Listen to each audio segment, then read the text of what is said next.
Magandang hapon po sa inyo, Sir Rodelio. Magandang Sir tanghali Julius din po, sir. Alright, doon sa video may kita ko na may mga nakabonet na pumasok. Ayan. Okay. Yun po ay mga pulis na. And then, meron po ako nakita na lumundag from the top, mula sa bubong. And then hanggang sa, ayun na, meron na pong dinumog. Opo. Pakipaliwanag po sa amin, sir. Ganito po yun, sir. Nung nanonood po kasi po ako ng TV sa loob eh.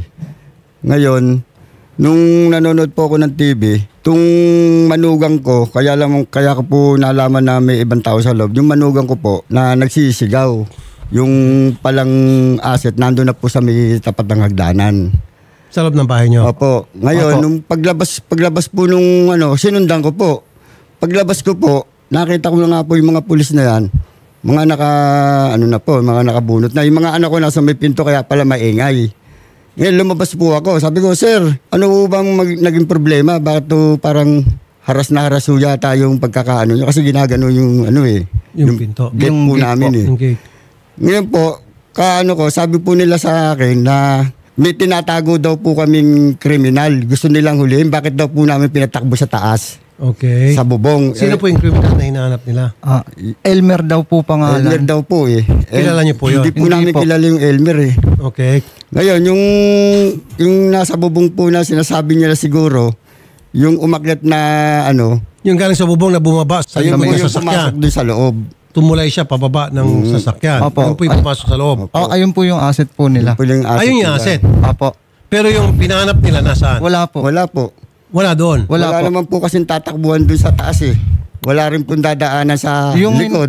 Sino po yung hinahawakan? Ayun po yung kapatid ko pong tomboy po. Sinampal po nung pulis po. Oh, police. Alright. Wala pong nahuling hinahanap nila na Elmer? Wala po. Meron po silang dalang warrant? Wala po. Pinakita Ayun po. po yung sinasabi ko sa kanila. Kung may dala silang warrant to pares, pwede ko naman po silang papasukin eh. Kung meron po, kasi wala naman din po kami tinatago na eh.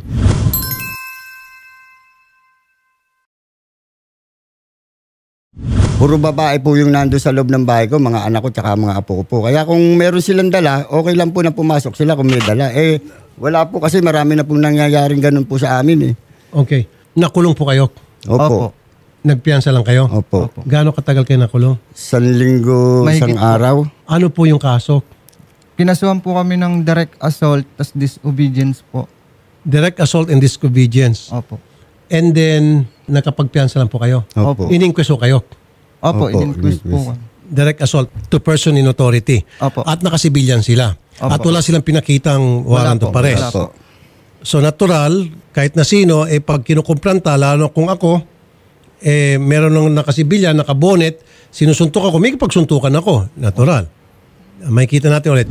Wala kayong kasalanan dito, sir. Kung tutusin. Kahit na talagang sinuntok nyo siya, wala kayong kasalanan dito. Because number 1, hindi sila naka-uniforme, hindi sila napakilalang police. Tama? Then number 2, wala silang dalang warrant. Lieutenant Michael Ray Bernardo, isa sa mga team na involved doon sa pag-raid doon sa bahay po ninyo o doon sa lugar ninyo. Teniente Michael Ray Bernardo, magandang hapon po, sir. Deputy Chief of Police ng for Operation. Lieutenant Michael Ray. Magandang hapon po. Kayo po ay mga nakabonet, kasama po yung tropa ninyo at wala po kayong dalang warrant at pumasok na lang kayo bigla sa isang lugar na may bahay and then yung pong mga tao doon nagkaroon ng komosyon. Of course, nagkaroon ng tulakan, maaari nga po natulak kayo. Bakit kinakailangan pati ho sila ay sampahan nyo ng kaso ng direct assault? Pagpunta po namin doon, nagpakilala po kami na mga police bandi po.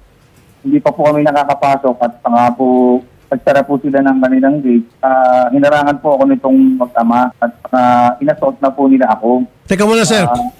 Nung pumunta po kayo, nakabonet kayo? Opo.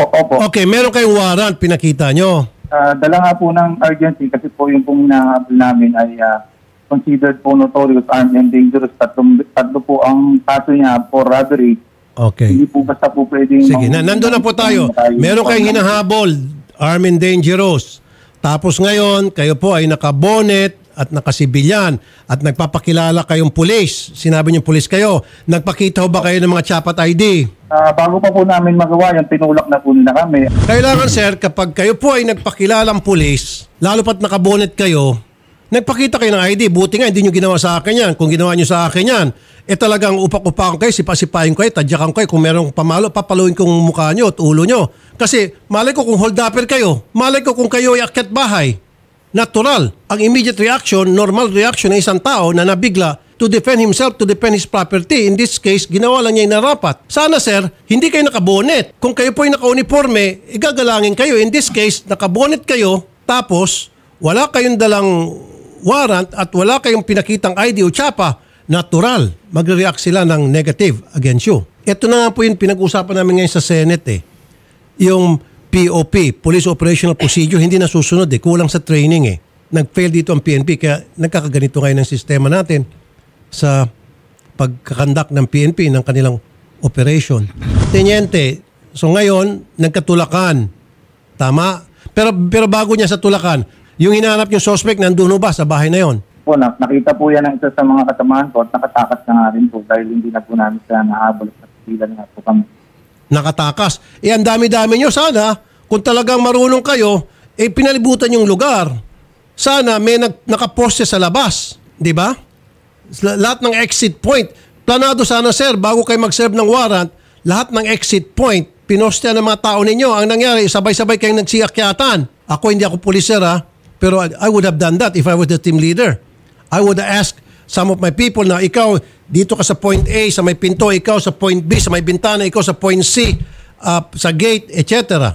Tapos, 4 ang papasok sa loob o 5. Kung talagang totoong nalusutan kayo kasi hindi kayo marunong dumiskarte. Teniente. Nangyari po kasi talagang purely by chance lang po yung pag-habol namin sa kanya dyan dahil madalas nga po talaga ito.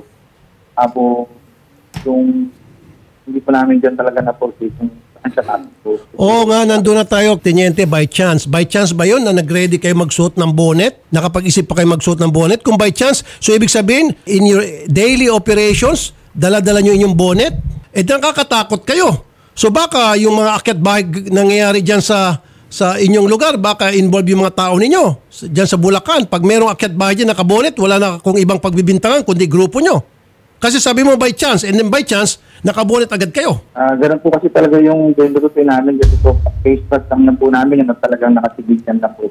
Sir, kapag nag-serve kayo ng warrant, you're not supposed to wear bonnets. Ang bonnet para doon sa mga kriminal. Doon po sa mga hold-upper, akyat bahay at mga bank robbery. Yun po yung mga nagbobonet. Kung ikaw ay police at legit operation ang ginagawa mo, especially serving a warrant, you don't have to wear a bonnet. Kasi po pag nag-bonnet kayo, baka magkaroon pa ng crossfire. Malay mo kung halimbawa may humingi ng tulong sa mga pulis and then may padaan na mobile, tapos sinabi tulong-tulong o naman nakabonet, nagkaroon ng barilan, friendly fire, because nakabonet kayo. Kasi po, ang personally lang po namin dyan, talagang halos kilala na po kami dito sa... Sir, why did you, kahit kilala pa kayo dyan sa lugar, why did you wear that bonnet? You should have worn that. Mali kayo talaga, sir. Nanindigan balahibo kung sinabi mo by chance, and then by chance, ibig sabihin, meron na kayong dalang bonnet palagi. Mali, sir.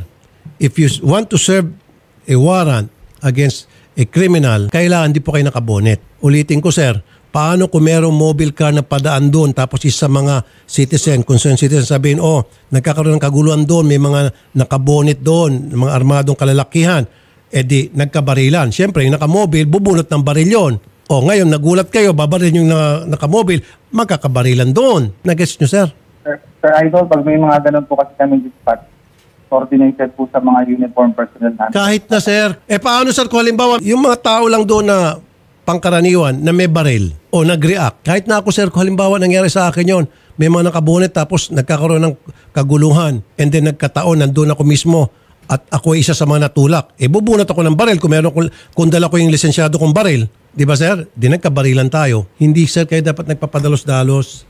Pinaplano po dapat lahat. At masama pa nito, sir, kinulong nyo itong tao for 1 week na wala naman siyang kasalanan. Dahil sa kapalpakan ninyo, kailangan may makulong. Kasi nga, nag-fail kayo doon sa inyong plano na arrestuin yung, sabi nyong suspect na may warrant. You failed in that. That's why kailangan mapalitan yung inyong kapalpakan ng accomplishment which is at the expense of this gentleman.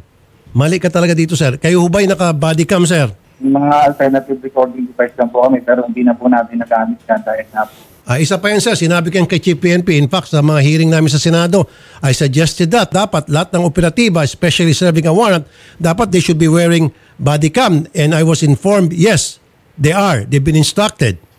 Now, meron pala kayo at hindi mo ginamit, another violation na naman yan, Teniente. Sir, wala po kami. May body cam ba kayo? Wala po. Walang issue sa inyo? Wala po. Okay. Well, then tatandaan ko to, sabihin ko ulit kay Chief PNP na dapat, ulitin ko for the end time, lahat dapat ng mga pulis na nagsiserve ng warrant, naka-body cam. Tulad nito, para magkalamanan. And for your protection also. Malay natin, baka nagsasabi ka ng totoo. Kung nagsasabi ka ng totoo, this will be your protection. Tama po, Idol. Masyadong mali itong ginawa nyo, sir. Tapos ngayon, kinulong nyo itong pobre. Nagpiyansa pa siya. Magkano piyansa nyo, sir? 36 po. Si kuya po, binisita niya lang po si sinundan ko lang po tatay sa tatay ko. kulungan. Doon din daw po, nung binibisita niya, pati daw po siya kinulong. Oh!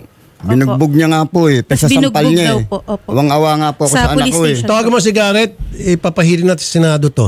Kandayo ko Yari lang. ka rito, Teniente. Kandayo ko na nga lang po ako sa side. Sabi ko, tigilan na po nila yung anak ko dahil sobra din ginagawa eh.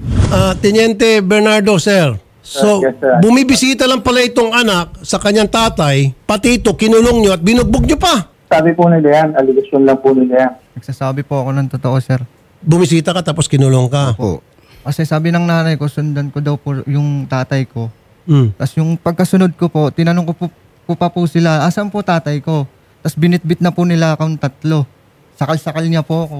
Tapos yung 2 nakahawak sa ano. Okay, may CCTV pa sa inyong presinto, Teniente? Sigurado ang sagot mo wala. Meron, wala. Po, sigurado yun.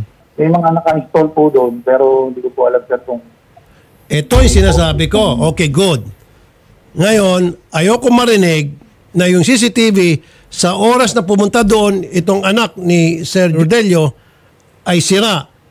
Doon sa bill ko, makukulong. Mula kay Colonel, yung COP niya hanggang sa kanya, hanggang sa operator. Colonel Rhea Apolonio, magandang hapon po. Hello sir, good afternoon po, Apo. Colonel Apolonio, Chief of Police ng Pandibulacan. Yes sir, good afternoon po, Apo. Ba't ganun po yung mga tao nyo, Colonel? Actually po, napapakinggan ko po yung interview nyo kanina po, ano? Yan po, umpisa nung araw na yon. Hindi ko alam kung Sabado or Linggo yan. Dahil kami ay nagpapagawa ng bubungan po ng kulungan namin. Pinagbabaklas ko yung buong bubungan ng kulungan namin. Pinagbantay ko yung mga intel at saka yung mga ibang pulis namin. At ako nasa taas po ng bubong during that time. Ng umaga hanggang tanghali. Sir, bakit ganun po yung naging operation ng inyong mga tao na nagsuot sila ng bonnet at wala silang dalang warrant at huli na magpakilalang pulis? Bakit ganun po? Ganun ba tinuro nyo sa kanila pag mag-operate? Hindi po, ganito po yan sir eh, yung umpisa niyan. Habang nandun ako at may ginagawa po na kami, sinabi na aalis sila, nagpupulasan sila at mayroon yung tao positive daw, yung may warrant ng notorious doon. Okay. So sabi ko, bakit kayo nagpupulasa? Saan kayo pupunta? Gumanon po ako. So, sir, nandun yung may warrant. So, pinabayaan ko lang. And then, dumating po yung mga yan na may mga bit-bit na pong tao at may sugat na rin yung isa. Nagko-complain nga yung si Lieutenant Bernardo na may sugat nga sa paa. Ayaw po, bakit anong nangyari? Sabi ko, dinumog kami doon, sir. Pakilala na nga kami po, sinarang-arang kami, tapos ganito, ganyan-ganyan. So, yun po, nandun na po sa loob ng istasyon, yun ding matanda noon at saka bata. Kinausap ko, bakit gano'n naman ginawa nyo? And then, nasabi po sa akin na matanda, pasensya na, sir, kung kasi nadala na kami. Bakit kayo nadala? Kasi yung anak Sir, sandali, sir. Sir, excuse me. Mababaliktad pa ng di oras itong mga complaint namin. Ang pag-usapan lang po natin muna yung procedure ng pagsaserve ng warrant. A, nakabonet. Bakit nakabonet? Sir, kung nakabonet man yan, no, ako rin during that day po, nakabonet ako dahil sobrang init. Attorney Garrett, Yes po. nakikinig ka? Mag-file ka ng Yes po, resolution sir. para ipatawag natin to si mula kay Colonel Apolonio, patatawag natin Yes po. si Teniente Ray Bernardo, tapos lahat ng pulis patawagin natin at pasisibak ko naman to. Pwede po Pasisibak ko naman natin to. sila ipatawag, Senator, sa susunod pong hearing ng bills natin on... Gusto ko next week PCCD and patawag natin to. body worn Unang-una patawag natin so si Colonel Apolonio. Pinagtatapan niya mga tao niya. Colonel Apolonio, good Sige luck po, sa iyo. Colonel, papatawag ka namin sa Senate. Opo, sir. Yung totoo lang naman po sa akin, sir. Well, una-una turuan Yung totoo kita. lang po. Makinig ka, Colonel. Dapat ang mga pulis na nagsiserve ng warrant hindi nakabonet. Sabi mo, pati ikaw nagbobonet. Sir, iba yung nakabonet ka dahil nainitan ka. Iba yung magsiserve ka ng warrant na dapat nakabonet ka. You're not supposed to be wearing a bonnet para ma-identify na ikaw ay police. Sabi ko na kanina, kung nakikinig ka, sandali lang. Para maiwasan ang crossfire, friendly fire, kasi kung may dumando na police, kahit nasabihin natin sa ibang unit o ibang syudad, napadaan lang doon. Tapos ngayon, nakita niya na may commotion, may mga nakabonet, bumulot ng baril, nagkaroon ng barilan. Nagets nyo? And pangalawa, dapat sir, pagpasok pa lang, mga pulis kami, pinakita agad ID and tsapa. Pangatlo, pinakita dapat yung warrant. Wala sir agad-agad, pumasok, nakabonet. Sa akin mo kaya gawin yan, Colonel. Pumasok ka sa may compound ko at ikaw yung nakabonet. Talagang kung meron akong pamalo, papaluin kong ulo mo. Kung may baril ako, babarilin kita. Sa loob ka ng compound ko Gets mo? Lalo pat kung nakabonet ka. Dito sir, ang pinag-usapan na namin ng last hearing hindi nasusunod yung POP. At kulang kayo sa training, sa screening pa lamang, screening, recruitment, sa neuropsychiatric exam, etc. Mali ka rito, Colonel. Huwag mong patakpan. Pati ikaw madadami rito. Wala po akong pinagtatakpan, sir. Wala po. Yun lang po totoong naikwento ko sa inyo, sir. Doon pa lamang sa procedure, mali na. Alam mo yun, sir, dapat hindi ka nagbobonet pag mag-serve ka ng warrant. Very basic yun, sir. Especially kung legit. Legit naman talaga yun, sir, di ba? Ang nagbobonet lamang... Legit po yung nila, sir. Kaya nga, ang nagbobonet lamang pag hindi legit. Pag may balak sila na kapag nakapasok sila sa bahay, magkamkam sila na mga maabutan nila, mga halagang gamit doon, mga alahas at kung ano-ano pa, kaya sila nakabonet para hindi sila makilala. Yan yun, sir. Karamihan sa mga polis na nag-raid na masamang intensyon, nagbobonet. Kung wala ka intensyon na masama, sir, huwag ka magbonet. Yes, sir. Hindi ko po alam na nakasuot yung mga bonnet nila na nakataas, nakatakip yung mga mukha nila. Ngayon alam mo na nakabonet. So tama ba yung ginawa nila? Mali na nakabonet sila? Kung nakataas, sir, hindi tama yun, sir. Kailangan makabonet ka, ibaba mo, magpakilala ka. So okay lang magbonet pero ibaba mo muna yung bonnet. Pakita mo yung mukha mo, the whole mukha mo. Okay, sige. So ibig sabihin, sige, okay na sa akin. At least, kailangan daw itaas yung bonnet. Pag-grade, nakabonet. Tapos, hoy, pulis ako. Ganon ang gusto mga ni Colonel. Matalino si Colonel. Colonel, kamag-anak ka ba ni Einstein? In this case, hindi nila pinakita yung mukha nila. Nakabonet sila. Bali sila. Yun Tama? po, yung hindi ko na alam kasi wala po ako doon at kung yung sinasabi ay ganyan man. Kung ganyan man at may video, so ibig sabihin, mali sila doon. May mali po kung ganon. Opo. Okay, mali. Number 1. Number 2, wala silang pinakitang warrant.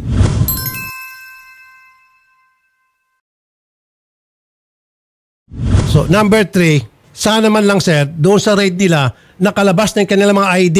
Makinig ka sir itong wanted sa radyo, nag-umpisa to sa wanted sa PTB4. Ako sir, sumasama ako sa CIDG. In fact, 2 na ang operatiba ng CIDG namatay, nakasama po ako sa operation. Pag nagre-raid yung CIDG noon ng mga wanted, nakasama po ako, nakalabas na po yung mga ID nila nakasabit dito. ID nila nakasabit and then yung tsapa, nandito po sa may pocket nila, sa may sinturera na nakikita. Ganon po yung ginagawa namin ng CIDG noon. Walang bonet-bonet. Paano sir, sabi ko kanina, kung may dumadaan na police from another city na walang kinalaman sa coordination ninyo, nagkabarilan. Akala kasi akit bahay kayo, mga nakabonet, bumulot ng baril. Nagkabunutan. Nagets mo? Yes, sir, po. Maling-mali sir, tapos kinakampir mo pa. Mali na agad yung procedure ng mga police nyo pag-conduct na operation and then yung kanilang kapalpakan, nagbayad pa, he paid the price. Itong complainant namin, kinulong nyo sa direct assault. Natural, tamang-tama lang, talagang lalaban to. Sabi ko nga, sa akin mo gawin yan. Pumasok ka sa compound ko, talagang kung ano madampot ko na gamit, bagay, hiyampas ko sa mukha mo. Ngayon, yung tao lumaban kasi you were not properly identified, natural, mag-react siya. At dahil dyan, nag-file kayo ng kasong, tinatawag niyong direct assault. Attorney Garrett? Yes po, Senator. Ano tong pwede natin may kaso sa mga pulis? Well, in the first place, Senator, yung procedure po nila, hindi po tama. Dahil on the first contact, kailangan po pinakita na nila yung arrest warrant. At kung wala yun, justified po yung refusal ng tao na hindi po sumama sa kanila. Hindi nila inaresto si Rodelio. Ibang tao. Si Rodelio ay nagkataon lang nandoon. They were looking for somebody else and that somebody else wasn't there at that time. But anyway, nabigla itong si Rodelio kaya nagkaroon ng komosyon. They went there unidentified with bonnet, no ID, no warrant. Yes, Senator. Pero crucial po kasi that for direct assault to happen, they are in the performance of their lawful duty. Dito po, Senator, wala pong lawful duty dahil hindi po nila ginawa yung pag-serve po nila ng warrant. Yun. So, as for direct assault, hindi po pwede, Senator. Dahil, again, they should have at first contact, shown the warrant. Second, introduce themselves as police officer by showing their ID or yung kanilang tsapa po, tulad po ng sabi ninyo. Third, kahit naman po yung intel lang sanang naka-casual, yung mga operatiba dapat naka-uniform po. But anyway, yun po, Senator, yung direct assault, it will most likely fail po. Tama rin ba yun na magsusuot sila ng bonnet habang nag-ooperate? Hindi po, Senator, not all of them should have. Kasi wala po silang reason maging inconspicuous. Buti sana kung sinestake out lang po nila yung area.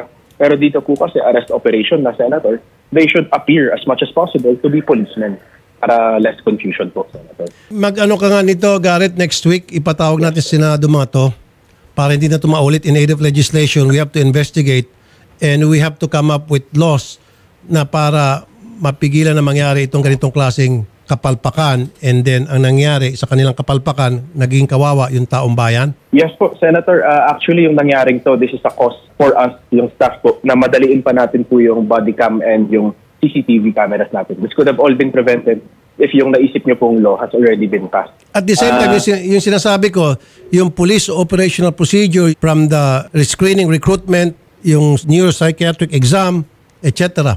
Yes po, yung selection process po, pagbubutihin natin in coordination with the PNP chief para po mas stricto po tayo sa training and retraining po, Senator.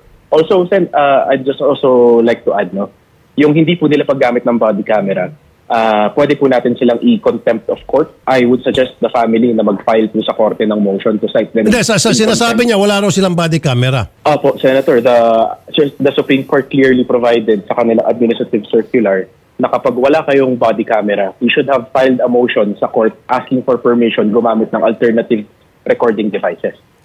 At kung hindi po nila ginawa yun, contempt of court po ang parusa sa kanila, Senator. Oh, Colonel, nakikinig po kayo, Colonel? Yes po, opo. Nakakikinig po. Okay.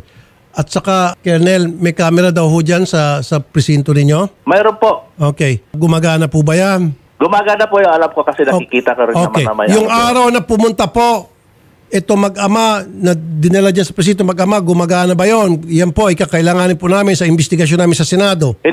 Hindi pa naman po nagagalaw yung camera mo pa namin. Wala po gumagalaw doon. Good. Huwag niyo pong gagalawin yan dahil pag pinatawag namin kayo sa Senado at sinabi niyo po nasira, mas lalo kayo madidiin, Colonel. Wala pong gumagalaw po doon at hindi ko po gagalawin yan. Okay. So, for the meantime, Colonel, imbestigahan niyo po itong mga tao niyo, i-relieve niyo po itong mga tao niyo, Colonel? Disarmahan niyo? Opo.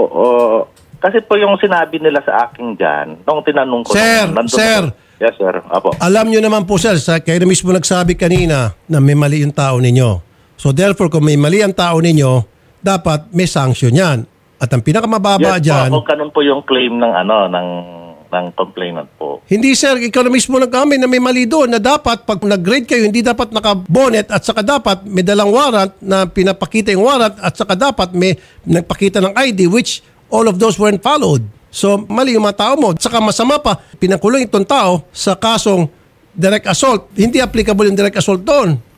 Sabi pa nga ni Atty. Garrett, dahil hindi naman kayo nagpakilala bilang mga pulis. Allegedly naman nagpakilala po sila. Yun, question ko nga po yung... no, sir. Meron ba tayong camera? Kasi kung merong body cam, doon sana ba't di sila gumamit ng body cam? Wala po kaming issue, sir. Well, meron daw sa Supreme Court ruling. At Regar, pakipaliwanag yung Supreme Court ruling. Yes po, Senator. The Supreme Court has said kapag wala pong issue na body camera, pwede pong mag-file ng motion ng ating kapulisan sa korte para humingi ng permiso, gumamit ng alternative recording devices po.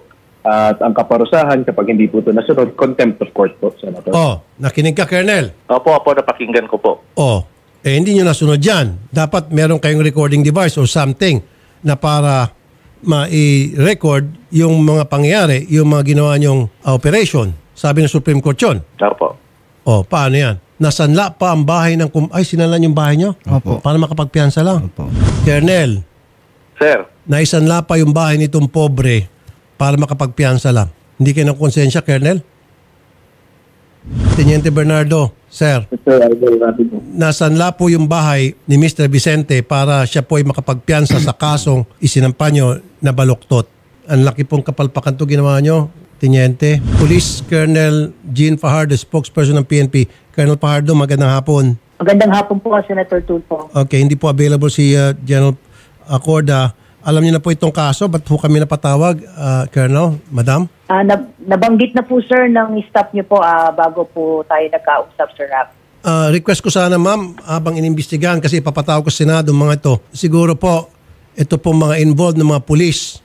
Baka pwedeng confined to headquarters muna, sibak muna sa kanilang pwesto while being investigated and disarmado po. Yes po, Sir Rafi. Makikipag-coordinate po tayo mismo sa Regional Director po ng Police Regional Office 3 para alamin po yung nangyari dito, para ma-restrictive custody po itong mga pulis na involved dito habang iniimbestigahan at matanggalan din po sila pansamantala ng tsapa at disarmahan po habang iniimbestigahan po itong kaso na ito, Sir Rafi. Thank you so much, Colonel Jean Fajardo, Madam. Magandang hapon po, Madam Jean. Thank you po. Magandang hapon po. Thank you po, sir. At aalamin ko po ito, sir, at mag-feedback po kami sa inyo, sir. Thank you po. Thank you po. For the meantime, Attorney Garrett, gusto ko next week nasa Senado na mga to. Yes po, Sen. Mag-chat po tayo ng also get ready. Thank you. Records po ng CCTV sa ato. Okay. Magkano po yung nasanla nyo sa bahay nyo? 36 po. Tubusin ko po, sir. Salamat po. Ngayong araw po mismo, tutubusin ko. 36,000 po. Salamat po. Sige, sir. And then, kakasuhan ko itong mga pulis na to. Pati itong si Colonel, ewan ko lang kung anong sitwasyon ito si Colonel. Kasi pag pinatawag ko to sa Senado, pati ito madadamay ito kasi kinakampihan niya. Buti sana kung hindi niya kinakampihan. Kinakampihan niya. And then I will make sure pati ito masasama sa kung ano may sanction ng PNP rito, retraining program. I don't know. Colonel, narinig niyo po yung tinatawag na Police Operational Procedure. Ano po, Colonel, sir? Apo. Very clear dito, hindi nasunod po yung POP. Hindi po nasunod ng tama, Colonel. And you know that for a fact. Kasi kung nasunod, sir, hindi sana nagkaroon ng gulatan. Di ba, sir? Yes, sir, apo. Anyway, good luck na po sa inyo, Colonel. So ngayon pa lamang po, Colonel, yung inyong mga tawan, disarmado na po at confined to headquarters po, ano, Colonel? Ayo po, sige po. Apo. Salamat po, Colonel, ha? Ayo po, apo. Magandang hapon. At Teniente Bernardo, consider yourself disarmed. Didisarmahan ka na po ng Kamkrame habang imbestigahan po namin kayo sa Senado at yung PNP mag-imbestiga din po. Salamat po, Teniente, sa time na binigyan nyo sa amin, Teniente, sir. Salamat din po, sir. Thank you po. Shari, tubusin natin yung 36,000 ni... balik natin 36,000 kay sir. And then, maggagawang investigation ng Senado. Opo. Kami pong susundo sa inyo. Magkakaroon po kayo ng hustisya. Huwag lang ho kayo umatras. Opo. Pero kahit naatras kayo, kaya naman ako magpapatawag sa Senado para babaguhin ito bulok na sistema. Ayusin ko ano mga sistema na magulo dyan sa PNP, ayusin natin, tuwid natin. Sa tulong of course ng mga opisyal ng PNP, matataas na opisyal ng PNP, NAPOLCOM, magkakaroon ng guidance until such time na magkaroon tayo ng batas. Maiwasan itong mga ganitong klase problema. Salamat po. Salamat din po, Idol. Po, sir. Thank you po. So tay, tutubusin ko yung bahay ninyo na sinanla, 36,000. Ngayong araw na ito, matutubos niyo po yun. Salamat po. Okay? And tututukan ko yung kaso ninyo hanggang sa kayo po ay mapalabas, maakwit, at makasuhan yung mga pulis. Maraming salamat po, sir. Ito na po yung pangako ko na 36. Ito, 1, 2, 3, 4, 5, 7, 8, 9, 10, 20. Hawakan niyo po muna 20.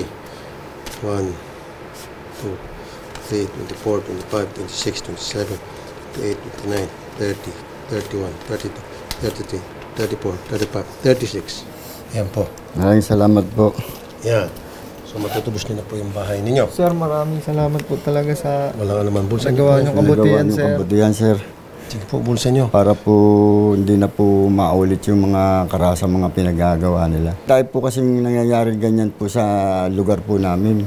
Buti na nga lang po, naglakas loob na lang po kami na pumunta sa inyo para po mailapit yung ano namin, problema po namin. Sa totoo lang po, hindi po namin alam kung paano po kami makakaano sa kanila. Dahil natatakot din po kami kasi pulis nga po sila. Kaya nga po, pag pinatawag ko yan sa Senado, magkakaroon din sila ng takot na nagalawin kayo dahil nasa hearing na yan. Pagdating sa Senado, patatawag namin kataas-taasan hanggang kay PNP Chief. So doon magkaalamanan. At doon mabibigyan sila ng paalaala, leksyonan na rin sila doon sa tamang pag-aasa ng mga police operation.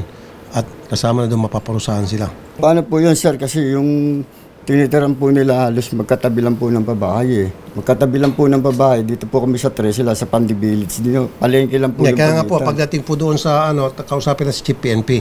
Si Chief PNP yung kataas-taasan po ng kapulisan natin. Yun po yung mga kausap nyo rin. Pwede yun namin kayong ipakiusap doon, kasama kami, para doon malalaman natin kung ano na dapat gawin para sa mga pulis na ito. Okay? Opo. Salamat. Saan niyo po sinanla yung bahay niyo? Yung anak ko po yung nag-ano po, yung manugang ko po yung nagsanla. Dahil nandun nga po kami sa loob eh. Eh, nagtaka lang ako. Sinasabi ko sa kanila, saan sila kumuha ng pera? Dahil alam ko po, wala po kami pera eh. Tindahan lang maliit po yung inaano namin. Hindi nga ako kumikita ng 500 yun. May sari-sari store po kayo? Maliit lang po. Yung mga fishbowl po. Fishbowl. Fishbowl po. Nagtitinda nanay ko po. Chichirya. Okay. O sige, tutulungan lang kayo ni Sherry, okay? Sige po. Maraming salamat po, Sir Idol.